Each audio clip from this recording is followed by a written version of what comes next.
Okay, hello everyone, welcome back to Asan Syed official. Third part है ये। We have the biomolecules chapter going on.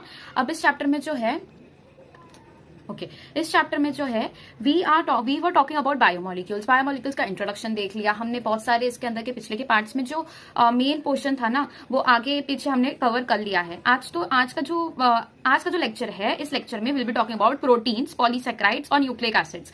यहां तक के इस चैप्टर को डन करने का कोशिश करेंगे, लेकिन इसके आगे का पार्ट जो है वो आपको अपकमिंग लेक्चर्स में मिलेंगे। बट स्ट्रक्चर ऑफ प्रोटीन जो है, अगर आपको वो समझना है तो थोड़ा प्रोटीन्स का इन्फॉर्मेशन आपको होना चाहिए। तो अगर आप डायरेक्टली उस लेक्चर में जा रहे हो या फिर इस लेक्चर को पढ़ रहे हो तो प्रोटीन्स के साथ साथ स्ट्रक्चर ऑफ प्रोटीन्स भी कर लो, ठीक है। तो आप बेटर रिलेट कर पाओगे उन दोनों चीजों को और अच्छे से याद रख पाओगे, कंसेप्ट बिल्ड होगा।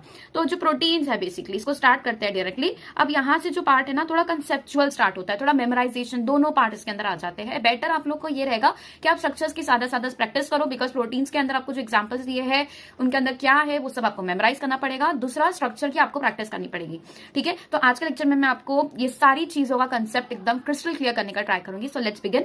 प्रोटीन, सबसे पहले वी ऑल नो प्रोटीन्स जो होते हैं ये सबसे ज्यादा पाए जाते हैं इन अवर मसल्स, मसल को बिल्ड करने के लिए होते हैं। लेकिन उसके अलावा एन नंबर ऑफ इसके पास में खुद के भी फंक्शंस होते हैं, जैसे कि किसी भी तरह के चैनल्स बनाने का काम करता है, इम्यूनोलॉजिकल रिस्पांस में इसका काम होता है। It has many different roles, मतलब हार्मोन्स बहुत सारे ऐसे होते हैं, बहुत सारे एंजाइम्स होते हैं जो कि प्रोटीन फॉर्म में प्रेजेंट होते हैं। तो बहुत जो बेसिकली जो प्रोटीन होता है ये बना किससे है? It is made up of amino acids. Amino acid से बना है। अगर मैं बात करूं अबाउट कार्बोहाइड्रेट्स, ठीक है, लाइक फॉर एग्जाम्पल अगर मैं बात करती हूँ अबाउट सेल्यूलोज, ठीक है, कार्बोहाइड्रेट के अंदर अगर मैं एक पॉलीमर ले लूं, ठीक है, सेल्यूलोज की बात करते हैं, इट इज अ पॉलीमर।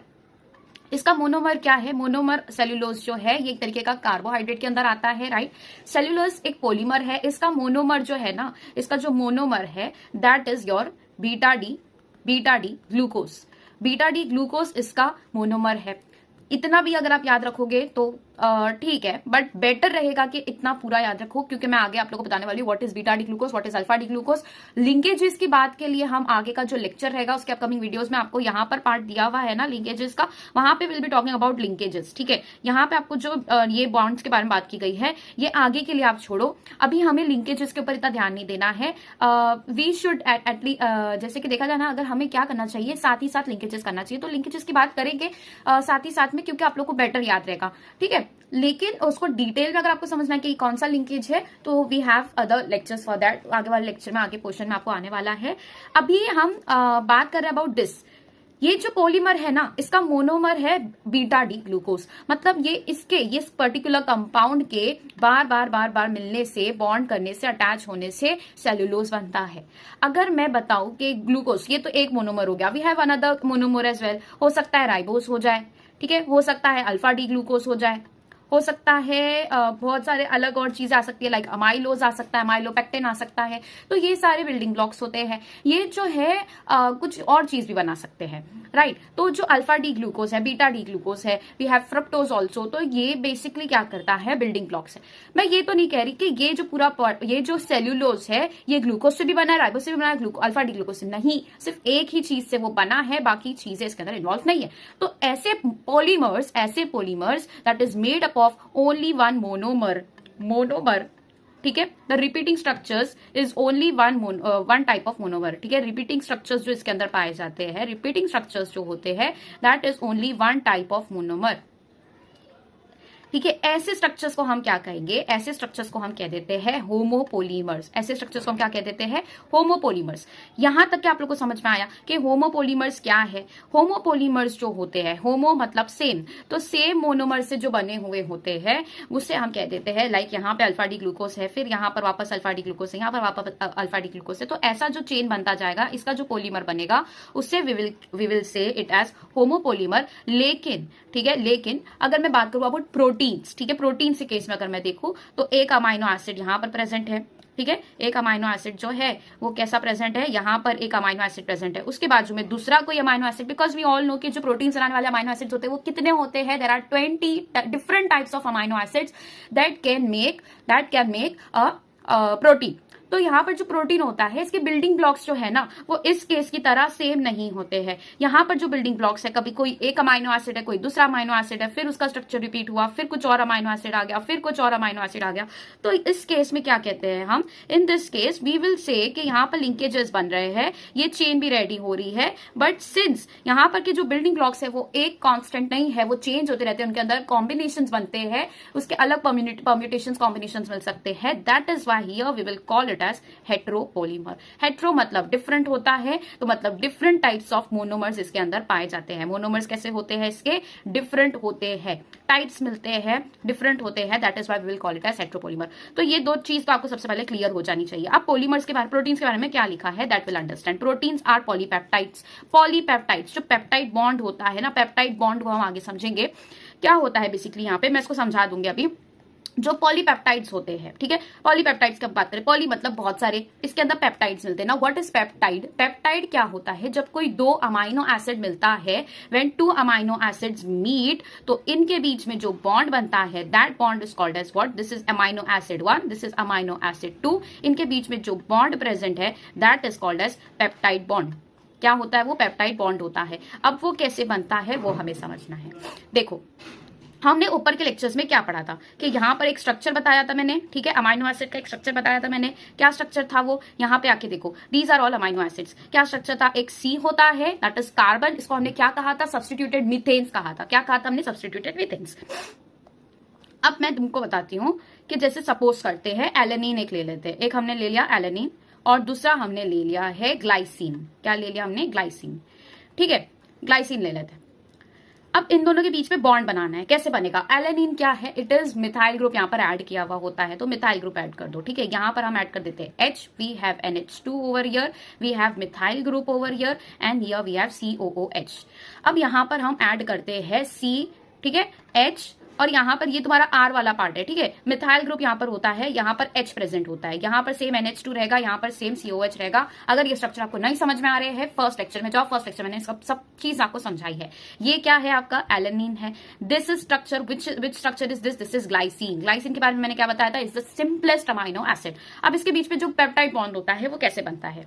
आपको पेप्टाइड बॉन्ड का एक चीज याद रखनी है, जो पेप्टाइड बॉन्ड है ना, इसको आप लोग ऐसे याद रखो कि CONH, this is called as peptide bond. अब ये कैसे बना है ये हमें समझना है। यहाँ पर NH का पार्ट है, यहाँ पर H वाला पार्ट है, इसको छोड़ दो। यहाँ पर जो COOH प्रेजेंट है ना, इसको हमें देखना है। यहाँ पर इससे क्या हो रहा है बेसिकली, यहाँ पर C जुड़ा है, एक साइड OH जुड़ा है, एक साइड O जुड़ा है, एक साइड OH जुड़ा है, यही हुआ है। This is your COOH। 4 bonds completed दिखाई दे रहे हैं। अब यहाँ पर जो एक H है ना, यहाँ पर क्या है इसके पास में? H और H, 2 H प्रेजेंट है, एक H इधर लगा है, एक H इधर लगा है। ये H जो है इस OH के साथ वे क्या कर देगा? मिल जाएगा और बॉन्ड टूट जाएगा इनके बीच में। दैट मीन्स कि अगर ये OH निकल जाए, इसको भी मैं क्लियर कर देती हूँ, ठीक है, यूल अंडरस्टैंड इट। यहाँ पर N है, इसके पास में क्या है? H प्रेजेंट है, एक H इधर है, एक H इधर है।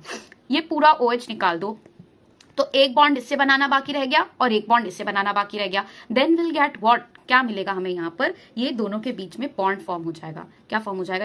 इनके दोनों के बीच में बॉन्ड फॉर्म हो जाएगा इस तरीके का।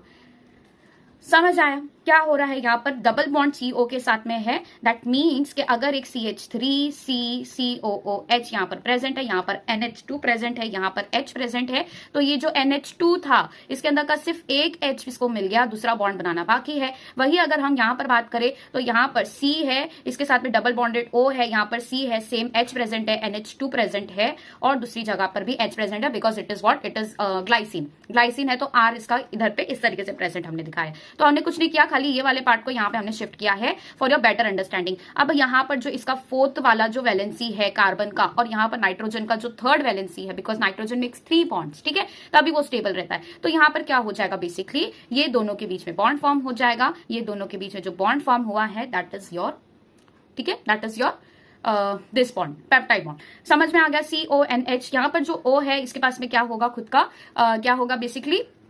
डबल बॉन्ड होगा and that is making CO, और NH जो है that is the part of another. तो इन दोनों के बीच में जो बॉन्ड फॉर्म हुआ है किस तरीके से हुआ है? एक जगह CO खुद का प्रेजेंट था, एक जगह NH खुद का प्रेजेंट था, दैट मेक्स CONH।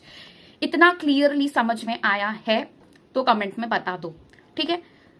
ठीक है, तो पेप्टाइड बॉन्ड्स मैंने आप लोग को बता दिया है, एक तरीके का बॉन्ड हमने समझ लिया, दे आर लीनियर चेन्स। ठीक है, पॉलीपेप्टाइड्स क्यों बोला गया है, बिकॉज इससे बहुत सारे पेप्टाइड्स हमें मिलते हैं। अब ये जो पेप्टाइड मैंने यहाँ पे बनाया है, ये पर्टिकुलर स्ट्रक्चर जो होता है, इसको हम कह देंगे peptide. This is one peptide, क्योंकि एक बॉन्ड इसके अंदर प्रेजेंट है, that will make one peptide. ऐसे बहुत सारे पेप्टाइड्स जब लाइन से लग जाते हैं with the help of peptide bonds, then we can call it as protein. इसके और डिफरेंट फोल्डिंग्स होते हैं, जो आपको quaternary structure, tertiary, secondary structures बताए गए हैं, ये सब हम आगे स्ट्रक्चर में पढ़ेंगे। लीनियर क्या है, सिंपली इसके बीच में क्या हो रहा है, इस तरीके से चेन्स बन रही है, that is why we call it as linear chains of amino acid which is linked to each other by peptide bonds as shown in the figure 9.3। तो फिगर 9.3 में क्या दिया है, वेयर इज फिगर 9.3? देखो यहां पर फिगर 9.3 मैं खोल के बताती हूं। 9.3, अब यहां पर क्या हुआ है बेसिकली, देखो this is your C, this is your O, यहां पर आर ग्रुप प्रेजेंट है, दिस इज NH। ठीक है, अब एक स्ट्रक्चर मैं आप लोगों को दिखाती हूँ, ये सी है। ठीक है, ये क्या है, यहाँ पर बना हुआ सी स्ट्रक्चर बना है, यहाँ पे सी है, इसका O, ऑक्सीजन यहाँ पर प्रेजेंट है, यहाँ पर H है, यहाँ पर कोई R ग्रुप होगा। ठीक है, और ये तुम्हारा क्या है, N है, दिस स्ट्रक्चर इज N। ठीक है, इसका खुद का हाइड्रोजन यहाँ पर प्रेजेंट है, यहाँ पर भी एक हाइड्रोजन प्रेजेंट है। तो ये तो हो गया, इसका क्लियर हो गया, ये R ग्रुप है। ठीक है, ये तुम्हारा कौन सा ग्रुप है, R ग्रुप है। ये इसका कौन सा, कार्बोक्सिल ग्रुप है, जहां पे एक और एक ये बॉन्ड की जगह यहाँ पे इसका क्या था, OH प्रेजेंट था, that makes together COOH, that is your carboxyl group. जो हमने स्ट्रक्चर में समझा था, वहां का OH निकल गया, और यहाँ पर अगर आप देखो N के साथ में 2 H प्रेजेंट होते हैं, एक ऊपर एक नीचे, तो ये H भी निकल गया। We got one bond from nitrogen and one bond from carbon, that together make CONH bond. क्या बनाता है वो, CONH बॉन्ड बनाता है, and that is your peptide bond. तो इसी तरीके से बहुत सारे पेप्टाइड जब मिलते हैं, एक लीनियर चेन बनाते हैं, this is your primary folding. इसको हम आगे समझेंगे, अभी आप लोग को सिर्फ समझना है कि पॉलीपेप्टाइड क्या होता है, लीनियर चेन्स क्या होते हैं। ठीक है, यहां तक क्लियर है। Each protein is a polymer of amino acid, amino acid का ही बना हुआ पॉलीमर है। As there are 20 types of amino acid, जैसे कि एलेनिन है, सिस्टीन है। अब इसकी अगर बात करें तो एलेनिन का स्ट्रक्चर हमें पता है, आर की जगह क्या प्रेजेंट होता है, आर की जगह प्रेजेंट होता है मिथाइल ग्रुप। सिस्टीन में क्या होता है, सिस्टीन, इसको याद रखो अभी। ठीक है, जो सिस्टीन है और दूसरा एक है सिस्टाइन, और एक है दैट इज योर मिथियोनिन। ये तीनों ही कैसे है, these are sulphur containing amino acids. तो जिस तरीके से हमने देखा acidic amino acids, basic amino acids, aromatic amino acids, then we learn about different एक तो हो जाता है methyl group added, ethyl group added, तो ट्रिप्टोफैन वगैरह हमने देख लिया। वैसे ही सल्फर कंटेनिंग अमाइनो एसिड्स होते हैं। इसके आगे आप लोग को इमिनो एसिड का एक एग्जाम्पल दिया है। इमिनो एसिड कौन सा है, imino acid is your proline एक इमिनो एसिड है। Now you will ask what is imine, ये जो इमीन है ये क्या होता है, तो इमीन समझ लेते हैं। व्हाट इज इमीन, देखो एक पेज ले लेता है। हाँ, अब देखो इमीन क्या होता है। अगर कोई रिंग बन जाती है, ठीक है, जिसके अंदर NH प्रेजेंट हो। अब जब तक कि हमने अमाइन बोला, अमाइन से हमको क्या समझ में आया कि यहाँ पे इसका एक क्या होगा, एक खुद का C के साथ में, ठीक है, एक COOH प्रेजेंट होगा, एक COH प्रेजेंट हो गया, एक जगह NH2 प्रेजेंट हो गया, एक जगह H प्रेजेंट हो गया, और दूसरी जगह पर क्या प्रेजेंट है, अगर यहाँ पर कोई इथाइल ग्रुप अगर कोई प्रेजेंट हो जाता है, ठीक है, इथाइल ग्रुप प्रेजेंट है, तो ये तो तुम्हारा हो गया सिंपली अमाइन। ठीक है, ये क्या हो जाता है, it is an amino acid. लेकिन अगर इसी केस में अगर आप देखो, यहाँ पर इसका वैलेंसी फिक्स्ड है, यहाँ पर इसका वैलेंसी फिक्स्ड है, यहाँ से एक हाइड्रोजन इसका हटा दो, ठीक है, इसका हाइड्रोजन यहाँ से हटा दो, और इधर से एक हाइड्रोजन हटा दो। दैट मीन्स के नाइट्रोजन के पास में भी सिर्फ एक हाइड्रोजन प्रेजेंट है, इसके पास में भी सिर्फ एक हाइड्रोजन प्रेजेंट है, ये दोनों के बीच में बन सकता है बॉन्ड। इस केस में ये क्या बना देता है, एक रिंग लाइक स्ट्रक्चर बना देता है। You understood what I am trying to say, कि आपका कार्बन है, इसके पास में एक जगह नाइट्रोजन है, एक जगह इसका COOH प्रेजेंट है, एक जगह हाइड्रोजन प्रेजेंट है। अगर मैं इधर पे सही से आप लोग को और अच्छे समझाऊं, तो एक जगह इसका हाइड्रोजन प्रेजेंट है, और एक जगह पर CH2 और क्या प्रेजेंट है, यहाँ पर CH प्रेजेंट है। तो एक वैलेंसी इसकी बाकी है, because it needs to make 3 bonds. ठीक है, तो ये तीसरा बॉन्ड यहाँ पर पेंडिंग है इन दिस केस यहाँ पर, और कार्बन का खुद का 3 होना चाहिए। आई एम सो सॉरी, यहाँ पर 3 होना चाहिए। ठीक है, अगर इस केस में अगर मैं देखूं तो 3 होना चाहिए, अगर बॉन्ड नहीं बनता है तो। अगर बॉन्ड बन जाएगा तो इसका भी 4 वैलेंसी फिक्स्ड हो जानी चाहिए। दैट मीन्स यहाँ पर भी एक H, यहाँ पर भी एक H, और फिर क्या हो जाएगा बेसिकली CH ठीक है, एक बॉन्ड यहाँ पर, एक बॉन्ड यहाँ पर, एक बॉन्ड यहाँ पर, तो 4 बॉन्ड क्रिएट हो जाते हैं। यहाँ पर समझ में आया कि 3 बॉन्ड इसने बना लिए, और यहाँ पर क्या था, CH2 प्रेजेंट था और CH3 प्रेजेंट था, इथाइल ग्रुप प्रेजेंट था। लेकिन यहाँ का एक हाइड्रोजन रिमूव कर दो, और यहाँ पर जो 2 हाइड्रोजन प्रेजेंट थे विथ नाइट्रोजन, उसमें से एक हाइड्रोजन रिमूव कर दो, तो इन दोनों का एक एक बॉन्ड लैक करता है, जो ये एक दूसरे के साथ बना देंगे, and this particular structure is called as imine. इसी को हम क्या कहते थे, इमीन। समझ में आया, सिंपल सा था, ठीक है, कुछ भी इससे ज्यादा डिफिकल्ट नहीं है। नेक्स्ट, सो एलेनिन, सिस्टीन, सिस्टीन बता दिया सल्फर कंटेनिंग। प्रोलीन, प्रोलीन कैसा है, इट इज इमीनो एसिड, और जो स्ट्रक्चर मैंने बताया है that is of proline only. यहाँ पर जो स्ट्रक्चर हमने डिस्कस किया है, ये स्ट्रक्चर किसका है, प्रोलीन का है, ठीक है, क्लियर है। Next, tryptophan, most complex. Lysine, it is a basic amino acid, जो कि हमने ऊपर बात की है नव फर्स्ट लेक्चर के। लाइसिन जो होता है अलोंग विद आर्जिनिन किसमें मिलता है, हिस्टोन प्रोटीन्स में मिलता है। हिस्टोन प्रोटीन्स आपको मॉलिक्यूलर बेसिस ऑफ इनहेरिटेंस में एनसीईआरटी की लाइन है कि जो हिस्टोन प्रोटीन्स होते हैं they are rich in basic amino acids and these are lysine and arginine. ये दोनों का नाम वहां पे लिखा हुआ है। आपको बिल्कुल शॉक नहीं होना है एग्जाम के बाद में आके, एग्जाम के टाइम देखकर कि यार यहाँ पे तो बायोमॉलिक्यूल्स वाले चैप्टर में तो दिया ही नहीं था। इस तरीके से आपको वो नहीं करना है, बिकॉज आपको बायोमॉलिक्यूल्स में नहीं दिया था, लेकिन मॉलिक्यूलर बेसिस ऑफ इनहेरिटेंस में आपको इसके बारे में बताया गया है कि ये अमाइनो एसिड्स किस तरीके से वहां पे फंक्शनल होते हैं। तो लाइसिन समझ में आ गया। A protein is a heteropolymer and not a homopolymer. समझ में आया क्यों हेट्रोपॉलीमर है, बिकॉज यहाँ पर डिफरेंट डिफरेंट स्ट्रक्चर्स आके मिल रहे हैं। किसी के साथ प्रोलीन है, फिर ग्लाइसिन है, फिर सिस्टीन है, तो यहाँ पे पूरा क्या हो रहा है, अलग अलग मोनोमर्स आके मिल रहे हैं। It is not a single constant monomer जो पूरा पॉलीमर बना रहा है। A homopolymer has only one type of monomer repeating n number of times. I hope this is clear. इसके अंदर किसी भी तरीके का वो नहीं होना चाहिए कि एक ही टाइप का मोनोमर है भाई, alpha D glucose alpha D glucose alpha D glucose मिलता जाएगा, then we will find what, starch. Starch एक तरीके का पॉलीमर है। अगर beta D glucose beta D glucose beta D glucose मिलता जाएगा तो हमें सेल्यूलोज मिल जाएगा। तो ये एक हो जाते हैं होमोपॉलीमर्स के एग्जांपल्स। लेकिन if we talk about this particular protein, proteins में बहुत सारे डिफरेंट अमाइनो एसिड्स होते हैं, मतलब डिफरेंट मोनोमर्स पाए जाते हैं, that is why it is called as what, heteropolymer. समझ में आया। This information about the amino acid content is important as later in your nutrition lesson you will learn that certain amino acids are essential for our health and they have to be supplied through our diet. तो बहुत सारे ऐसे amino acids होते हैं, हमें diet से लेना जरूरी होता है प्रोटीन्स के फॉर्म में, ताकि वो बॉडी के अंदर जाके ब्रेक डाउन हो सके इन अवर जीआई ट्रैक्ट, और वहां पर वो ब्रेक डाउन होकर अमाइनो एसिड रिलीज करे which are very essential for our functioning, better functioning के लिए इंपॉर्टेंट होते हैं, ग्रोथ एंड डेवलपमेंट के लिए इंपॉर्टेंट होते हैं। हॉर्मोन्स रिलीज करते हैं, बहुत सारे हॉर्मोन्स जो है प्रोटीन्स के फॉर्म में प्रेजेंट है। चैनल्स, हमारे बॉडी के सेल्स के जो चैनल्स है, बहुत सारे प्रोटीनेशियस चैनल्स होते हैं। Antibodies very important, immunological response जो एंटीबॉडीज होती है। एंटीबॉडीज क्या होती है, यहाँ पे देख लो, एंटीबॉडीज फाइट्स इन्फेक्शियस एजेंट्स। तो ये जो एंटीबॉडीज है these are nothing but proteins. अब मुझे कुछ एंटीबॉडीज बताओ। एंटीबॉडीज के बारे में आप लोगों ने पढ़ा है कि 2 लाइट चेन्स होती है, 2 हैवी चेन्स होती है, और ह्यूमन हेल्थ एंड डिजीज हमने इसको पढ़ा है। तो एंटीबॉडीज कौन सी है, IgG, IgA, जिनका आपको बुक के अंदर दिया हुआ है इनके बारे में, IgE, ठीक है। देन अगर आप लोग को है तो एक्स्ट्रा एक ले लो, IgD एक हो जाता है, देन यू हैव IgM, ये सब है। अगर इसका आपको शॉर्ट फॉर्म चाहिए तो शॉर्ट फॉर्म इस तरीके से रख लो, game D.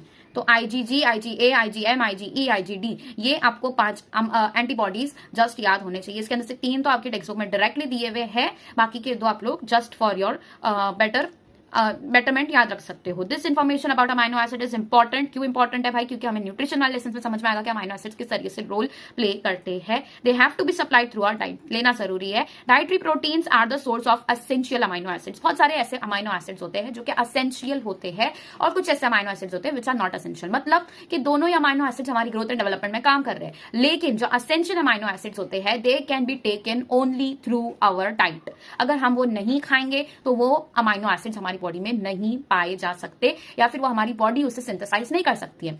On the other hand जो नॉन एसेंशियल अमाइनो एसिड्स होते हैं ना, वो हमारी बॉडी खुद सिंथेसिस कर सकती है, उसको खुद सिंथेसाइज कर सकती है। दैट मीन्स उसको अगर आप डाइट में लो या मत लो, प्रोटीन्स लो या मत लो, हमारी बॉडी उसको कहीं ना कहीं से सिंथेसाइज कर लेगी। So source of essential amino acids क्या है, डाइटरी प्रोटीन्स है। Therefore amino acid can be essential और नॉन एसेंशियल। द लेटर मतलब आगे वाला जो है, these are those which our body can make while we get essential amino acids through our diet and food. जो essential वाला होगा हमारी डाइट से मिलता है, और आगे वाला दैट इज नॉन एसेंशियल वो हमारी बॉडी खुद बना सकती है। क्लियर है यहाँ तक? Proteins carry out many functions in living organism, some transport nutrients across cell membranes, मतलब ट्रांसपोर्ट कराने का काम कर रहे हैं। दैट मीन्स किसकी तरह काम कर रहे हैं? चैनल्स की तरह काम कर रहे हैं, राइट? बहुत सारे पंप्स की तरह बहुत सारे पंप्स होते हैं जो आयन एक्सचेंज में कर रहे होते हैं, तो वहां पर भी वी हैव इंपॉर्टेंट ग्लूट4 जो ट्रांसपोर्ट कराने का काम करता है। ठीक है, ये किसका ट्रांसपोर्टर है? It is a transporter. ये एक प्रोटीनिशियस ट्रांसपोर्टर है या फिर चैनल है जो कि सोलली किसका करता है? ग्लूकोज का, ठीक है, ट्रांसपोर्ट करवाता है इन बिटवीन सेल्स। समझ में आया? तो कुछ इसके फंक्शंस यहाँ पे बताए गए हैं, जिसके अंदर से एक है transport of nutrients across cell membranes, दूसरा fight infectious organisms. Fight infectious organisms कौन से ऐसे प्रोटीन्स होते हैं जो फाइट करते हैं? These are your antibodies. I hope this is clear. Some are hormones. Hormones के अंदर यहाँ पे दिया है आप लोग को एक इंसुलिन दिया है। अब जो इंसुलिन है दिस इज अ हार्मोन जो हमारी बॉडी में बनता भी है और उसको बाहर से आर्टिफिशियली प्रिपेयर भी कर सकते हैं। समझ में आया? So these are hormones. So कुछ ऐसे एंजाइम्स होते हैं, जैसे कि यहाँ पे ट्रिप्सिन के बारे में दिया है ना। What is trypsin? ये एंजाइम आपको बताया गया था इन योर प्रीवियस एनसीईआरटी, और मैं जो है प्रीवियस एनसीईआरटी ही लेके बैठी रहती हूँ, बिकॉज आई थिंक नई एनसीईआरटी के अंदर कुछ इतना नया ऐड किया नहीं गया है, लेकिन पुरानी एनसीईआरटी के अंदर इफ यूल सी बहुत सारे एक्स्ट्रा कंटेंट है, जहां से अगर आप सेफ साइड रहना चाहते हो ना, आई थिंक आपको वहां से पढ़ना चाहिए। जो चैप्टर्स क्रॉस कर दिए गए हैं, जैसे कि डाइजेशन एंड एब्जॉर्प्शन, जिसका ट्रिप्सिन उसके अंदर दिया गया है, वो चैप्टर आपको नहीं पढ़ना है, लेकिन ट्रिप्सिन के बारे में यहाँ पे दिया गया है। दैट मीन्स थोड़ा सा इसका एडिशनल इन्फॉर्मेशन आपको पता होना चाहिए। उस चैप्टर में वहां पे बताया गया था कि ट्रिप्सिनोजेन ये सारे पेनक्रियाटिक जूस है, जैसे काइमोट्रिप्सिनोजेन और ट्रिप्सिनोजेन, ये सब रिलीज होते हैं in form of pancreatic juice. ये कैसा है? It is in active form में ये होता है, मतलब अपना काम नहीं कर सकता। इसको एक्टिव करवाता है कौन? एक्टिव करवाता है, एक्टिव करवाता है तो वो ट्रिप्सिन बन जाता है, लेकिन एक्टिव कराने वाला जो होता है दैट इज योर एंटेरोकाइनेज। तो एंटेरोकाइनेज करके एंजाइम होता है जो कि स्मॉल इंटेस्टाइन से रिलीज होता है, डुओडेनम से रिलीज होता है, और ये जब ये रिलीज होता है तो ये ट्रिप्सिनोजेन को कन्वर्ट कर देता है इनटू ट्रिप्सिन। अब ये कैसा फॉर्म हो जाता है? इसका एक्टिव फॉर्म हो जाता है। एक्टिव फॉर्म हो जाने की वजह से अब इसमें क्या हो सकता है? बेसिकली अब इसके अंदर जो है फर्दर इसके काम किए जा सकते हैं, प्रोसेस ऑफ डाइजेशन वो आगे करवा सकता है। तो ये जो ट्रिप्सिन है दिस इज एन एंजाइम, लेकिन ये किस फॉर्म में मिलता है हमें? It is found in form of protein. समझ में आया? तो कुछ एंजाइम्स बताए गए हैं। देन यू हैव एटसेट्रा, ये पूरा टेबल आप लोग करना है, मैं बहुत अच्छे से अभी कराऊंगी further. Collagen is the most abundant protein in animal world. इसको याद रखो, पूरे एनिमल वर्ल्ड के अंदर अगर देखा जाए तो कोलेजन सबसे ज्यादा मिलता है। कोलेजन क्या है? ये बेसिकली हमने सेल जंक्शंस पढ़े थे, तो सेल जंक्शंस की तरह एक्ट करता है। दूसरा बेस बनाता है, ठीक है, बाहर जो सेल के इंटरसेल्युलर सब्सटेंस की तरह काम करता है। मतलब ये एक सेल है, यहाँ पर दूसरा सेल है, यहाँ पे तीसरा सेल है, यहाँ पर कोई 14 सेल है, तो इनके बीच में जो प्रेजेंट होता है intercellular substance that is your collagen.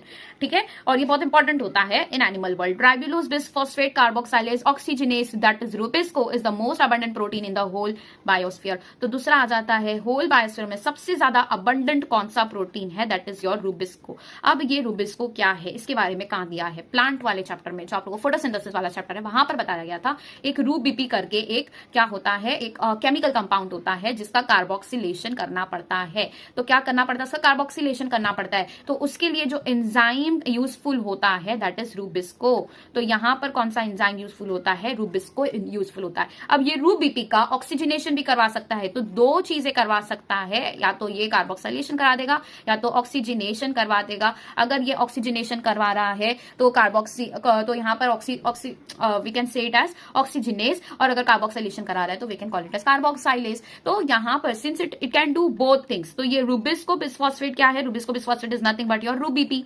ठीक है, ये हमने उस चैप्टर में समझना है। कार्बोक्साइलेज भी मतलब कार्बोक्सिलेशन भी करा सकता है, ऑक्सीजनेशन भी करा सकता है, तो ऑक्सीजनेस, तो यहाँ पे दोनों ये करा सकता है। इस बेसिस पे इसका नाम क्या रखा गया? Ribulose bisphosphate carboxylase oxygenase, that is your rubisco. It is the most abundant protein in the whole of the biosphere. मतलब पूरे बायोस्फीयर में जितने भी लिविंग ऑर्गेनिजम्स मिलते हैं सभी में सबसे ज्यादा अबंडेंटली कौन सा प्रोटीन होता है? रूबिस्को होता है। ठीक है, पूरे बायोस्फीयर में सबसे ज्यादा अबंडेंट कौन सा है? रूबिस्को। और पूरे एनिमल वर्ल्ड में सबसे ज्यादा अबंडेंट प्रोटीन जो है दैट इज कोलेजन। क्लियर है यहां तक के? अब इस टेबल को एक बार देख लो भाई। कोलेजन क्या है? It is the intercellular ground substance, ये समझ में आ गया। Insulin it is the hormone, ये क्या करवाता है? ये शुगर लेवल्स को कंट्रोल करता है। ठीक है, इन डायबिटीज, ठीक है, यहाँ पे क्या हो रहा है? जहां पे भी शुगर लेवल्स बहुत ज्यादा हाई है, ठीक है, वहां पर इंसुलिन दिया जाता है, आर्टिफिशियली इंजेक्ट किया जाता है। और अगर हमारी बॉडी में इंसुलिन बढ़ जाता है, ठीक है, इंसुलिन अगर कम नहीं हो रहा है, then we can face hypoglycaemia. Hypoglycaemia मतलब शुगर लेवल्स कम हो जाते हैं। ठीक ठीक है। तो बेसिकली शुगर लेवल को एलिवेट कर, ठीक है, एलिवेटेड शुगर लेवल्स को कम करने का काम करता है। और अगर ये अनकंट्रोल हो जाए और बिल्कुल ही बढ़ जाए तो हमारे को हमारी बॉडी में जो है ग्लूकोज लेवल्स या फिर शुगर लेवल्स पूरी तरीके से डाउन हो जाते हैं। नाउ एंटीबॉडीज में फाइट इन्फेक्शियस एजेंट्स, ये फंक्शंस दिए प्रोटीन्स के, डिफरेंट टाइप्स ऑफ फंक्शंस, ठीक है। एंटीबॉडीज के क्या फंक्शंस हो सकते हैं, तो इट विल फाइट, ठीक है। एंटीबॉडीज में you have 5 different types of antibodies, आपको याद रखना है। रिसेप्टर्स की तरह काम करता है, मतलब हमारे सेंसरी रिसेप्टर्स जितने भी है वहां पर बहुत सारी जगहों पर प्रोटीन्स मिलते हैं that act as a receptor over there. तो हमारे टच रिसेप्टर्स है, टेस्ट रिसेप्टर्स है, टेस्ट बड्स जिसको हम कहते हैं, वहां पर सारे रिसेप्टर्स के फॉर्म में, रिसेप्टर्स में क्या प्रेजेंट है, प्रोटीन प्रेजेंट है, ठीक है। और GLUT4 तो मैंने बता दिया, this is very very important, ये पूरा टेबल इंपॉर्टेंट है, आपको करना है। Now moving on to polysaccharide.